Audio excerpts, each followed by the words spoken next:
Hello everyone, today we will talk about the folds of dura mater and dural venous sinuses. Before that, you can see this is the skull cap and this is the interior of the skull, which contains brain, blood and the CSF. Now brain is covered from outside to inwards by three meninges. This is the dura mater, which is very tough. Then this is the arachnoid mater, and the matter which is adherent to the brain tissue, that is the pia mater. Now this is the dissected part. You can see here this is the dura mater. It is having two layers, outer endosteal and inner meningeal layer, and you can see outer endosteal layer, it forms the endocranium along the inner surface of the skull. So you can very well mark that there is no space between the dura mater and the skull bone. So there is no extradural space here. Now meningeal layer. So meningeal layer is all over fused with the endosteal layer, but at some places it makes the folds, and those places are where the meningeal layer projects inwards, and the folds are falx cerebri, that lies between the two cerebral hemisphere. Likewise, we have a falx cerebelli, which lies between the two cerebellar hemisphere. Then here we have a tentorium cerebelli, that lies between the occipital lobe of the brain and the cerebellum. And here there lies the diaphragma celli, which covers the hypophyseal fossa and the pituitary gland. This is the stalk of the pituitary gland, and this is the site known as hypophyseal fossa. Function of the dura mater and its fold is to prevent the rotatory displacement of the brain. And the venous sinuses, the dural venous sinuses, that lies where there is a line of separation between the endosteal layer and the meningeal layer. Now this is the falx cerebri, which is a sickle-shaped fold of the dura mater, lies between the two cerebral hemisphere, and it is having two margin, upper margin, which is the convex margin, and attached margin, which is located along the sagittal sulcus, and the lower margin is free and it is the concave margin. The anterior end of the falx cerebri is attached to the crista galli, and the posterior end is broad, which goes up on the superior surface of the tentorium cerebelli and in the median plane. So you can see the anterior attachment to the crista galli and posterior attachment to the upper surface of the tentorium cerebelli. Three dural venous sinuses are related to the falx cerebri.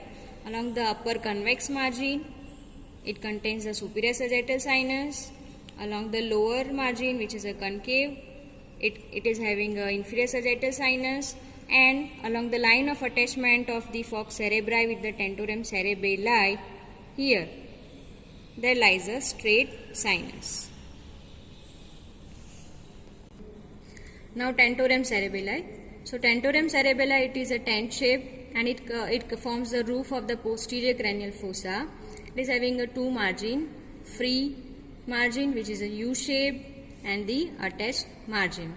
And the anterior ends of the U, that is attached to the anterior clinoid processes. Now anterior clinoid processes are, see, this is the lesser wing of the sphenoid, which is having a backward projecting part, and that is the anterior clinoid processes. And another thing is, this is the rock-like petrous temporal bone. Here there lies the apex of the petrous temporal bone. So this is the petrous temporal bone. Here it is the mastoid angle of the parietal bone, and here we have a lips of the transverse sulcus. So along the superior border of petrous temporal bone, mastoid angle of the parietal bone, and the lips of the transverse sulcus, that gives attachment to the attached margin of the tentorium cerebelli. And here you can see this is the attachment of the free margin to the anterior clinoid process, and this is the attached margin of the tentorium cerebelli, which is attached to superior border of petrous temporal bone and to the posterior clinoid process. So here now, between the free margin and the attached margin, we have a triangular area. This triangular area is known as oculomotor trigone, which contains the oculomotor nerve. at the level of apex of the petrous temporal bone, okay, the lower layer of the tentorium cerebelli that becomes evaginated, and where it forms a trigeminal cave, okay, Meckel's cave, which contains trigeminal ganglion. Here I am lifting up the dura mater attached to the bone, okay, and this is the trigeminal nerve, and at the apex of the petrous temporal bone, here there lies the trigeminal ganglion. This is the trigeminal ganglion. Now this is the posterior cranial fossa, in which again you can see the small sickle-shaped fold of the dura mater, which is known as falx cerebelli, that projects from posterior aspect, and it will be projecting inwards to the posterior cerebellar notch and lies between the two cerebellar hemispheres. It is having a base which is attached to the lower surface of the tentorium cerebelli, and apex will blend along with the foramen magnum below. Another fold is dorsum celli. So it is a small circular and the horizontal fold which extend from the tuberculum celli to the dorsum celli, which covers the hypophyseal fossa. This is the hypophyseal fossa.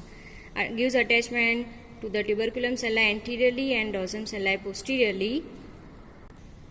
And on each side it continues with the dura mater covering the middle cranial fossa, and it is having a central aperture that passes the stalk of the pituitary gland, and this is the stalk of the pituitary gland.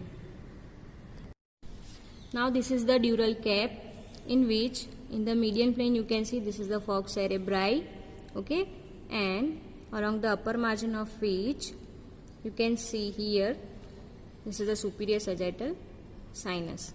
That can be seen also from the external surface of the dura mater. Okay, here you can see this is the superior sagittal sinus. Posteriorly it becomes widened, and generally it deviates to the right side, and it will continue with the right transverse sinus.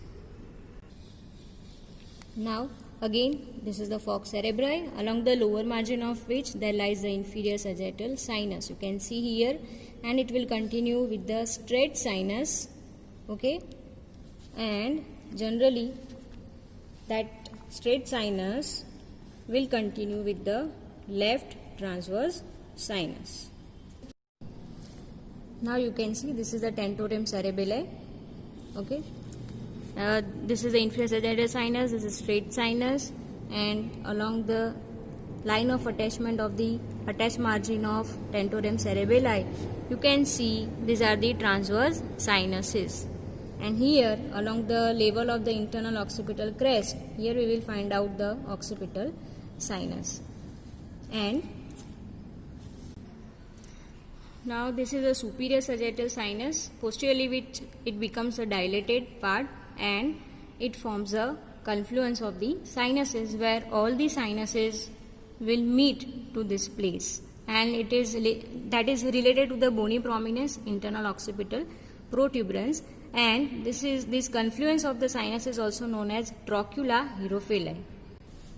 Now another paired sinuses are one is cavernous sinus, which is located along each side of the body of the sphenoid here in the middle cranial fossa.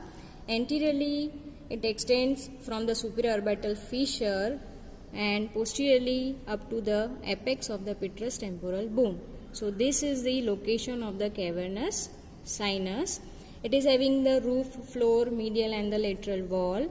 Okay, here you can see that the roof and the lateral wall is formed by the meningeal layer of the dura mater, and medial wall and the floor will be formed by the endosteal layer of the dura mater. Along the lateral wall of the cavernous sinus, we will see the structures. You can see here from above downwards. This is the oculomotor nerve, this one oculomotor nerve. This is trochlear nerve. This is ophthalmic division of the trigeminal nerve. All three will pass to the superior orbital fissure. This is the maxillary division of the trigeminal nerve, will pass to the foramen rotundum. And this is the mandibular division of the trigeminal nerve.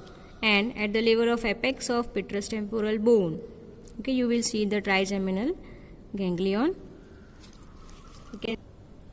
Here you can see this is the trigeminal nerve, and at the level of apex of petrous temporal bone, this is the trigeminal ganglion which lies in the trigeminal cave. And we have three divisions: ophthalmic, maxillary and mandibular divisions.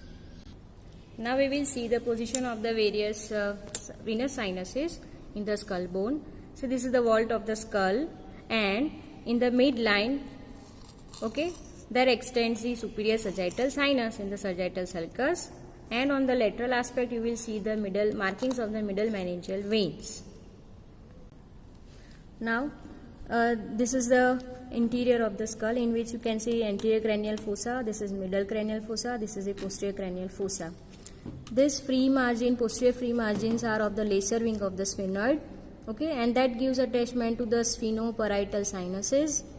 Here, this is the body of the sphenoid. On each side of the body of sphenoid there lies the cavernous sinuses, okay, and the paired cavernous sinuses are connected to each other by anterior and posterior intercavernous sinus. Now this is a rock-like bone, which is the petrous temporal bone, along the superior border of which there lies a superior petrosal sinus on both the sides, and the fissure between petrous temporal bone and the occipital bone, petro-occipital fissure, here there lies a inferior petrosal sinus. Now in the posterior cranial fossa, you can see here, just at the level of external occipital protuberance, you will find out the internal occipital protuberance. Below that, there runs the internal occipital crest, okay, and on each side of the internal occipital protuberance, there are two sulci, transverse sulci on right and the left side. Along the level of internal occipital protuberance, there lies the confluence of the sinuses, and along the internal occipital crest, there lies the occipital sinus.